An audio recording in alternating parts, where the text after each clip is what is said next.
Hay silencios que gritan más que cualquier palabra, y el silencio en mi propia casa se había vuelto ensordecedor.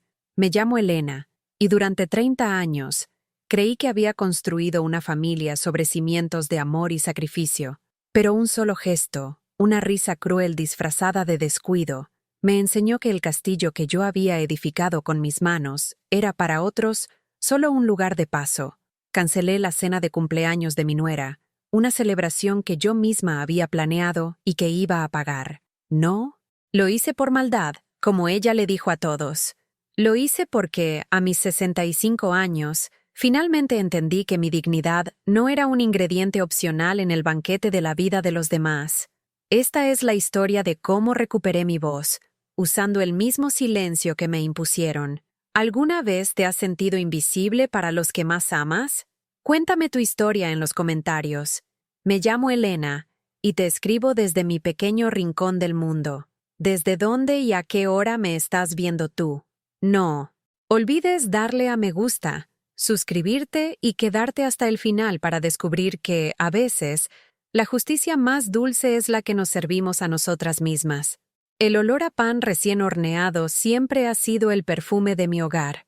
Desde que mi hijo, Mateo, era un niño con las rodillas raspadas, mis manos han estado cubiertas de harina. Amasaba el pan no solo para alimentarlo, sino para amasar nuestros recuerdos. Cada hogaza contenía mis esperanzas, mis oraciones silenciosas por su felicidad.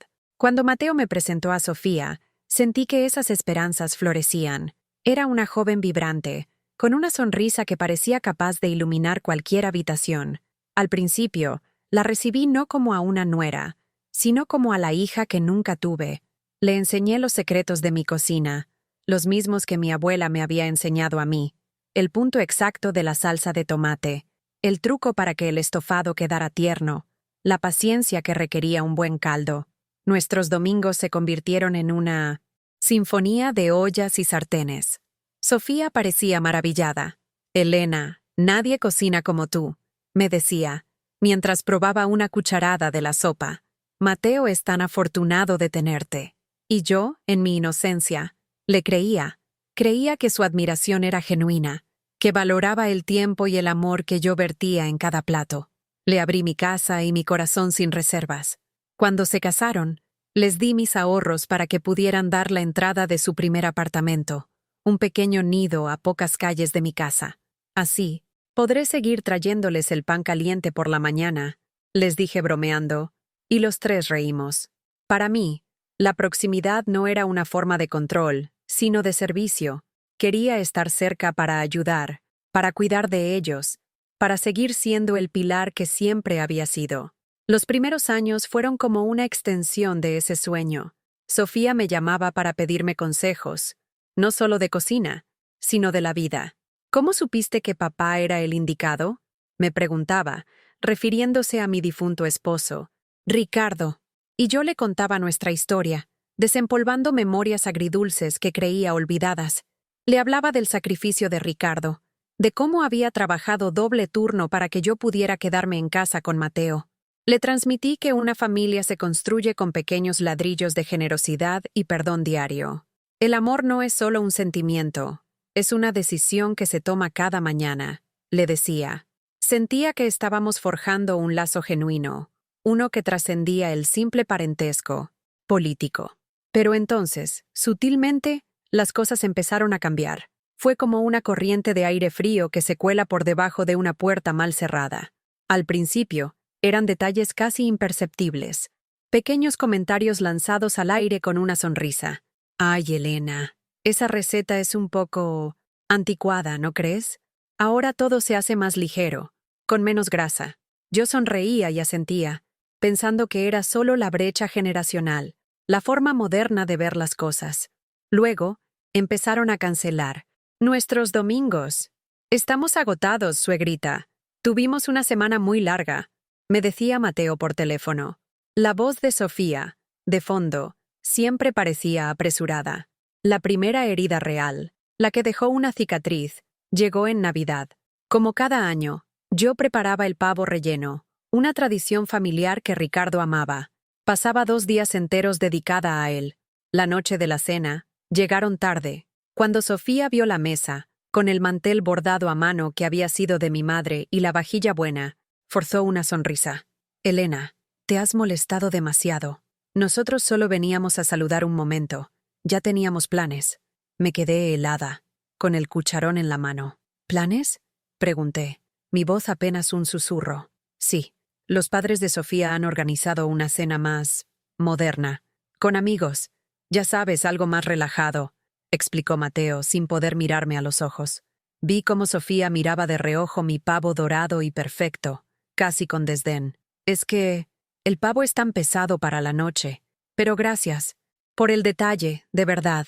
Esa palabra, detalle, me golpeó como una piedra. Mi tradición, mi amor, mi tiempo, reducidos a un simple detalle. Se fueron a los 20 minutos, dejándome sola en una casa que de repente se sentía inmensa y vacía, con una mesa puesta para una familia que ya no existía y un pavo que nadie comería. Lloré en silencio mientras recogía los platos sin usar, sintiendo por primera vez el peso de un desprecio que no sabía de dónde venía. Esa noche, la herida no solo se abrió, sino que empezó a infectarse con una pregunta dolorosa. ¿Cuándo había dejado de ser su familia para convertirme en una simple obligación? Después de aquella Navidad solitaria, el silencio se instaló en mi vida como un huésped permanente y no deseado. Los domingos, que antes eran una explosión de aromas y risas, se convirtieron en un vasto desierto de horas vacías. El teléfono dejó de sonar con la misma frecuencia. Las excusas de Mateo se volvieron más elaboradas, y la voz de Sofía, que antes era dulce y melosa, adquirió un tono de impaciencia contenida cada vez que yo llamaba. Elena, ahora no puedo. Estoy en medio de algo importante. Se convirtió en su frase habitual. Sus cosas importantes eran siempre vagas. Una reunión de trabajo, una clase de yoga, una salida con amigos. Amigos a los que yo, evidentemente, ya no estaba invitada a conocer. Empecé a sentirme como un mueble viejo y polvoriento en el desván de sus vidas. Útil en el pasado, pero ahora solo un estorbo que ocupaba demasiado espacio. La herida de la Navidad no había cicatrizado. Al contrario, se había vuelto una llaga que supuraba con cada nuevo desplante. Intenté, con la terquedad que solo una madre posee, aferrarme a los restos de nuestra conexión. Les tejí bufandas para el invierno. Les preparé sus dulces favoritos y se los dejaba en la portería de su edificio, para no molestar. A veces, recibía un escueto «gracias» por mensaje de texto horas más tarde. Otras veces, ni siquiera eso. El veneno de Sofía se volvió más visible, menos disimulado. Ya no eran solo comentarios sobre mi comida. Empezó a criticar mi casa, mi ropa, mi forma de hablar. Un día, mientras tomábamos un café rápido en una de las raras ocasiones en que aceptaron mi invitación, ella miró mis cortinas de ganchillo, las mismas que yo había hecho con tanta ilusión, y dijo en voz alta: «Ay, Mateo, deberíamos regalarle a tu madre unas cortinas nuevas. Estas parecen sacadas de la casa de una abuela». Lo dijo con una risa ligera, como si fuera una broma inofensiva, pero sus ojos me decían la verdad. Era desprecio. Miré a mi hijo, esperando que dijera algo, cualquier cosa, pero Mateo solo se encogió de hombros y sonrió débilmente. «Sofía solo quiere lo mejor para ti, mamá», murmuró, evitando mi mirada. En ese momento, comprendí que no solo estaba perdiendo a mi nuera, estaba perdiendo a mi hijo. Se había convertido en un eco de la voz de ella, un espectador pasivo de mi humillación. La soledad comenzó a afectarme, físicamente. Perdí el apetito. La comida, que había sido mi lenguaje de amor, ahora me resultaba insípida. Adelgacé varios kilos, y mis vecinas me preguntaban si estaba enferma. ¿Cómo puedo estar bien si mi propia familia me trata como a una extraña?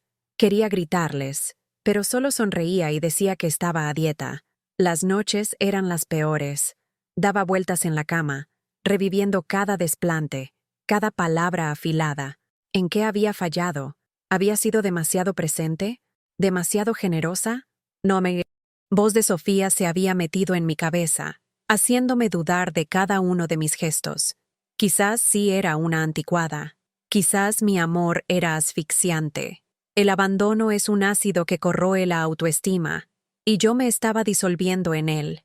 El punto de quiebre, el momento en que el dolor se convirtió en una certeza ineludible, fue el día de mi cumpleaños. Cumplía 65 años. No esperaba una gran fiesta, solo una llamada, una visita, un trozo de tarta compartido. Pasé toda la mañana esperando.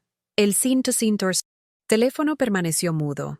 Preparé un pequeño bizcocho para mí, solo por mantener la costumbre, pero la masa no subió bien. Parecía tan densa y triste como mi corazón. Al mediodía, me rendí y decidí llamar yo. Me contestó Mateo. «Mamá, feliz cumpleaños», dijo, con una alegría tan forzada que me dolió. De fondo escuché música y risas. «¿Dónde estás, hijo?», pregunté, con un nudo en la garganta. Hubo una pausa. Estamos en un brunch, con unos amigos de Sofía. Se nos complicó el día, pero pensábamos pasar a verte más tarde». Más tarde, nunca llegó. El sol se puso, tiñendo mi sala de estar de un naranja melancólico. Me comí una rebanada de mi bizcocho fallido, sola, mientras miraba por la ventana. Fue entonces cuando, navegando sin rumbo por las redes sociales, lo vi. Sofía había publicado una docena de fotos. Estaban en un restaurante carísimo y de moda. Ella sonreía a la cámara, con una copa de champán en la mano. En la descripción de la foto, escribió: «Celebrando la vida con la gente que de verdad importa». Y allí, en la foto, estaban Mateo, sus padres, sus amigos, todos sonriendo. No era un simple brunch, era una fiesta en toda regla. Y yo no solo no había sido invitada, sino que mi propia existencia había sido borrada para dar paso a la gente que de verdad importa. Aquella noche, el dolor dio paso a una fría y lúcida claridad.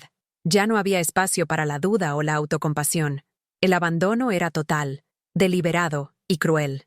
Me di cuenta de que había estado regando una planta muerta durante demasiado tiempo, esperando una flor que nunca llegaría.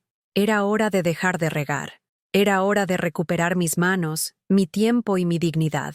Las semanas que siguieron a mi cumpleaños fueron de una calma gélida y antinatural. No hubo disculpas ni explicaciones. Simplemente, fingieron que no había pasado nada. Mateo me llamó un par de veces para charlas triviales, preguntando por mi salud, pero evitando cuidadosamente cualquier tema que pudiera llevar a la herida abierta. Era como caminar sobre una finísima capa de hielo, sabiendo que debajo se agitaba un mar de resentimiento. Yo, por mi parte, me envolví en mi silencio, no para castigarlos, sino para protegerme. Había aprendido que mis palabras y mis sentimientos eran irrelevantes para ellos, así que decidí guardármelos para mí. Y entonces, un martes por la tarde, el teléfono sonó. Era Sofía. Su voz, para mi sorpresa, había recuperado esa dulzura empalagosa de los primeros tiempos. «Elenita». «Querida, ¿cómo estás?», canturreó. Desconfié de inmediato. La amabilidad de Sofía era siempre el preludio de una petición. Y no me equivoqué. Me contó, con un entusiasmo desbordante, que su 30º cumpleaños estaba a la vuelta de la esquina y que quería celebrarlo de una forma realmente especial. Quería una cena elegante, íntima, solo para la familia más cercana y algunos amigos selectos. Y he pensado, continuó, su voz goteando una falsa generosidad, que no hay nadie con mejor gusto que tú para organizar algo así. ¿Recuerdas la casona? ¿Ese restaurante tan bonito al que nos llevabas en las grandes ocasiones? Sería el lugar perfecto, una forma de honrar nuestras tradiciones familiares. El descaro de sus palabras me dejó sin aliento. ¿Nuestras tradiciones? ¿Las mismas que había pisoteado y ridiculizado? Pretendía que yo, la mujer a la que habían excluido y humillado en su propio cumpleaños, ahora organizara y, por supuesto, pagara la celebración del suyo? La audacia de la petición era tan grande que, por un momento, me quedé muda. «Claro, Sofía. Qué buena idea», me escuché decir, como si una extraña hablara por mi boca. Una parte de mí, la parte sumisa y acostumbrada a complacer, había respondido en piloto automático. Colgué el teléfono y me senté en mi sillón, sintiendo un vacío tan profundo que parecía absorber toda la luz de la habitación. Me sentí usada, humillada y, sobre todo, increíblemente estúpida por haber dicho que sí. Fue en ese estado de abatimiento que tomé una decisión. Necesitaba aire, necesitaba espacio, necesitaba deshacerme de todo lo que me pesaba. Empecé a limpiar la casa. No una limpieza superficial, sino una purga. Llené bolsas de ropa vieja, de revistas acumuladas, de objetos que ya no significaban nada. Finalmente, llegué al armario de Ricardo, mi difunto esposo. Hacía años que no lo abría de par en par. Su olor, una mezcla de lavanda y recuerdos, todavía estaba impregnado en sus trajes. En el estante superior, encontré una pequeña caja de madera que él siempre había guardado con celo. Dentro, junto a un par de medallas de su juventud y su viejo reloj, había un fajo de cartas atadas con una cinta de seda. Eran las cartas que me escribió cuando éramos novios, y él tuvo que pasar unos meses trabajando en otra ciudad. Mis manos temblaron al desatar la cinta. Saqué una al azar. Su caligrafía, fuerte y clara, llenaba la página. Era una carta llena de amor y anhelo, pero al final había un párrafo que pareció saltar de la página y hablarme directamente a mí, a la Elena de 65 años sentada en el suelo de su habitación solitaria. Ricardo escribía: «Te extraño más de lo que las palabras pueden expresar, Elena, mi amor. Extraño tu risa, tu fuerza, tu infinita bondad. Eres la mujer más generosa que conozco. Pero nunca olvides que tu amabilidad es un tesoro, no una invitación a que abusen de ti. Tu corazón es inmenso, pero tu dignidad no tiene precio.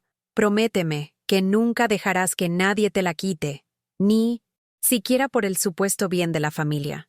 Mereces el mismo respeto que das. Nunca lo dudes». Leí esas palabras una y otra vez, y cada lectura era como un bálsamo en mi alma herida. Las lágrimas que derramé no eran de tristeza, sino de liberación. Era la voz de Ricardo, el hombre que me había amado de verdad, recordándome quién era yo. No era una carga, no era anticuada, no era invisible. Era Elena, una mujer con una dignidad innegociable. El velo de la duda y la autocompasión se desgarró por completo, y en su lugar apareció una claridad de acero. Me levanté del suelo, sintiéndome más alta, más fuerte. La niebla de la pena se había disipado. Miré el teléfono, donde todavía estaba el número del restaurante La Casona. Sofía quería una cena inolvidable para celebrar sus 30 años, y yo se la iba a dar. Iba a organizar la velada más memorable de su vida. Una sonrisa lenta y genuina, la primera en mucho tiempo, se dibujó en mi rostro. No era una sonrisa de alegría, sino de determinación. El plan comenzó a formarse en mi mente, pieza por pieza, con una precisión meticulosa. La venganza, me di cuenta, no tenía por qué ser un plato que se sirve frío. A veces, simplemente, consiste en cancelar la cena por completo. En los días previos al cumpleaños de Sofía, me convertí en la actriz más consumada. Desempeñé mi papel a la perfección. La llamaba para discutir los detalles más triviales del menú, escuchando con paciencia sus exigencias sobre vinos caros y platos sin gluten. «Claro, Sofía, lo que tú prefieras. Es tu noche especial», le decía con una voz serena que enmascaraba la tormenta de acero que se estaba forjando en mi interior. Ella, envuelta en su propio narcisismo, no notó nada. Creía que yo había vuelto a mi lugar de siempre, el de la servil matriarca cuya única función era facilitar su felicidad. Confirmé la reserva para 20 personas en La Casona, pagué el depósito con mi tarjeta de crédito y le envié una foto del comprobante para su tranquilidad. «Eres la mejor suegra del mundo, Elena», me escribió en un mensaje lleno de emojis de corazones. La ironía era tan amarga que casi me hizo sonreír. El día de la celebración llegó. Era un sábado por la noche, y el aire estaba cargado de expectación. Me imaginé a Sofía eligiendo su vestido más caro, a Mateo ajustándose la corbata, a sus padres y amigos preparándose para una noche de lujo a mi costa. Mientras tanto, yo preparé para mí una sencilla sopa de verduras, el aroma llenando mi cocina de una calidez que hacía mucho no sentía. Era una calidez que venía de dentro, del fuego de mi propia dignidad reencontrada. No sentía nervios, ni miedo, ni siquiera rencor. Solo una calma profunda, la calma de quien está a punto de hacer lo correcto. A las 7 de la tarde, una hora antes de la supuesta cena, descolgué el teléfono y llamé al restaurante. Cancelé la reserva. Mi teléfono sonó exactamente a las 8:15. En la pantalla brillaba el nombre de Sofía. Respiré hondo y contesté. El torrente de histeria fue instantáneo. «¿Elena? ¿Se puede saber qué has hecho? Estamos todos aquí, en la puerta del restaurante, y nos dicen que no hay ninguna reserva a nuestro nombre, que la has cancelado. Has arruinado mi cumpleaños». Su voz era un chillido agudo, lleno de incredulidad y furia. Detrás de ella, podía escuchar un murmullo de voces confundidas y avergonzadas. Dejé que se desahogara, escuchando en silencio su letanía de acusaciones. Cuando finalmente se detuvo, «¿Para tomar aire?», hablé. Mi voz era tranquila, casi melódica. «No, Sofía, no he arruinado tu cumpleaños. Simplemente he decidido no pagarlo». Hubo un silencio atónito al otro lado de la línea. «¿Qué estás diciendo?», balbuceó. La reserva, la cena, el vino caro, todo eso era un detalle de mi parte. ¿No es así? Esa es la palabra que usaste para mi cena de Navidad, la que preparé durante 2 días. Un detalle. Y aprendí de ti. Aprendí que los detalles son opcionales, especialmente cuando son para personas que no te valoran. Así que cancelé mi detalle. Cada palabra era precisa, calibrada, desprovista de la emoción temblorosa que ella esperaba. «Pero es mi 30 cumpleaños», gritó, su voz rompiéndose. «Y hace exactamente 3 semanas fue el mío», respondí, mi tono tan afilado como el cristal. Cumplí 65 años. Pasé el día sola, esperando una llamada que nunca llegó del todo. Más tarde vi tus fotos. Parecías muy feliz, celebrando con la gente que de verdad importa. Supongo que esta noche, esa misma gente importante puede invitarte a cenar. Yo ya no estoy en esa lista, y francamente, ya no quiero estarlo». Escuché un forcejeo, y luego la voz de mi hijo. «Mamá, ¿qué estás haciendo? Sofía está llorando. Estás humillándola delante de todos sus amigos. ¿Cómo puedes ser tan cruel?». El dolor que sentí al escuchar a Mateo fue distinto. Era una herida antigua, la más profunda de todas. Pero la voz de Ricardo resonó en mi memoria. «Tu dignidad no. Tiene precio». «La crueldad, Mateo», dije, y mi voz se endureció como el diamante. «La crueldad es ver cómo tu esposa se burla de tu madre durante meses y elegir el silencio. La crueldad es dejar que me llamen anticuada en mi propia casa y sonreír. La crueldad es olvidar el cumpleaños de la mujer que te dio la vida para irte de fiesta. Yo no estoy siendo cruel, hijo. Te estoy devolviendo un poco del silencio y la indiferencia que tú me has regalado generosamente todo este tiempo. Te estoy mostrando cómo se siente». Mateo no supo qué decir. Solo pude oír su respiración entrecortada. Había desarmado su única arma contra mí. La culpa. Ya no funcionaba. «Espero que encuentren otro lugar para cenar», dije con una finalidad helada. «Disfruten de la noche». Y antes de que pudieran responder, colgué suavemente el teléfono. Me quedé sentada en el silencio de mi sala de estar. Pero esta vez, el silencio no era un enemigo. Era un compañero. Era la paz. No había victoria en mi corazón, sino una profunda sensación de justicia. La redención no había llegado a través del perdón de ellos, sino a través de mi propio acto de autorrespeto. Tomé la vieja carta de Ricardo y la sostuve contra mi pecho. Por primera vez en mucho tiempo, mi casa volvía a sentirse como un hogar, mi hogar. Los días que siguieron a esa llamada telefónica estuvieron llenos de un silencio que yo nunca antes había experimentado. No era el silencio pesado y angustiante del abandono, sino uno ligero, espacioso y lleno de posibilidades. Era el silencio de una casa que por fin me pertenecía por completo. No hubo llamadas furiosas ni mensajes de texto. Era como si, al cortar el cordón de la obligación, yo me hubiera vuelto verdaderamente invisible para ellos. Pero en lugar de dolor, sentí una paz inmensa. Me dediqué a las pequeñas cosas que había olvidado por atender las necesidades de otros. Volví a mi jardín, mis manos hundiéndose en la tierra fértil. arrancando las malas hierbas que habían crecido por el descuido, una metáfora perfecta de lo que estaba haciendo con mi vida. Una semana después, Mateo apareció en mi puerta. Vino solo. Su rostro estaba demacrado, y había perdido esa arrogancia despreocupada que había adoptado junto a Sofía. Lo invité a pasar, y nos sentamos en la sala de estar, la misma donde yo había llorado tantas noches. Al principio, intentó la vieja táctica. Me habló de lo disgustada que estaba Sofía, de cómo sus padres ahora pensaban que yo era una persona horrible, de cómo había puesto a todos en una situación muy incómoda.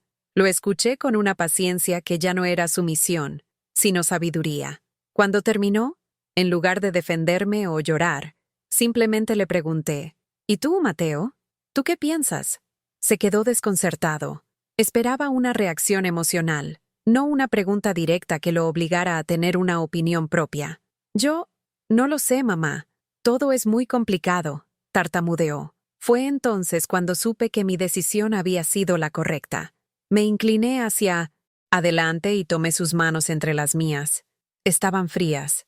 No, hijo, no es complicado. Es muy simple, le dije, mi voz suave pero firme. Te amo. Eres mi hijo y siempre te amaré. Pero el amor no puede ser una calle de un solo sentido. Durante años, mi amor por ti ha sido un torrente que fluía en una sola dirección, mientras yo me secaba por dentro. El amor, para que sea sano, necesita reciprocidad, necesita respeto. Y yo, de ti y de tu esposa, no he recibido ninguno de los dos en mucho tiempo. Retiré mis manos y me recosté en mi sillón. Mi puerta siempre estará abierta para ti, Mateo, pero las condiciones han cambiado. Mi dignidad ya no está en el felpudo para que la pisen al entrar. Si quieres tener una relación conmigo, tendrá que ser una construida sobre nuevos cimientos, unos de respeto mutuo, de honestidad, y eso es algo que tú tienes que decidir si quieres o puedes construir. La pelota está en tu tejado. Mateo no lloró, no gritó, simplemente asintió lentamente, como si mis palabras finalmente hubieran penetrado la niebla en la que vivía. Se fue poco después, dejándome con la incierta esperanza de que, quizás, algún día, recuperaría a mi hijo. Pero la certeza más importante era que ya me había recuperado a mí misma. Ya no necesitaba su validación para sentirme completa. En los meses siguientes, mi vida floreció de formas inesperadas. Me inscribí en una clase de cerámica y descubrí que mis manos, que antes solo sabían amasar pan, también podían crear belleza del barro. Reanudé el contacto con viejas amigas y nuestros cafés se llenaron de risas genuinas. Volví a hornear, pero ya no por obligación. Horneaba pasteles de limón y galletas de jengibre y los compartía con mis vecinas, con mis compañeras de cerámica, con gente cuyo rostro se iluminaba con gratitud verdadera. Mi casa dejó de ser un escenario para la ingratitud y se convirtió en mi santuario, un lugar lleno de luz, del aroma de mis plantas y del sonido de la música clásica que siempre me había gustado. A veces Mateo me llama. Nuestras conversaciones son breves, aún un poco torpes, pero el tono de superioridad ha desaparecido de su voz. Está intentándolo. No sé si nuestra relación volverá a ser lo que era, pero quizás no deba serlo. Quizás deba ser algo nuevo, algo más real. De Sofía no he vuelto a saber nada, y he descubierto que su ausencia es una presencia pacífica. La gran lección de mi viaje no fue sobre la venganza. La venganza es un veneno que se bebe uno mismo esperando que el otro muera. Lo que yo hice fue un acto de justicia personal, un acto de amor propio. La lección es que nunca es tarde para exigir el respeto que merecemos, que la amabilidad no significa autoaniquilación, y que, a veces, la familia no es solo la que nos toca por sangre, sino la que elegimos y construimos, la que nos riega y nos ayuda a florecer, sin importar la edad que tengamos. Hoy, mientras miro el sol ponerse desde la ventana de mi cocina, con una taza de té caliente entre las manos, no siento amargura, siento gratitud. Gratitud por la lección, por la fuerza que no sabía que tenía, y por la paz que viene de ser, finalmente, la dueña de mi propia vida. Gracias por acompañarme hasta el final de mi historia. ¿Qué lección te ha dejado? ¿Has tenido que poner límites en tu propia vida? Tu historia también importa. Por favor, compártela en los comentarios. Dale a me gusta si mi viaje te ha conmovido y no olvides suscribirte para más relatos desde el corazón. Juntos, podemos recordarnos que nuestra voz siempre merece ser escuchada.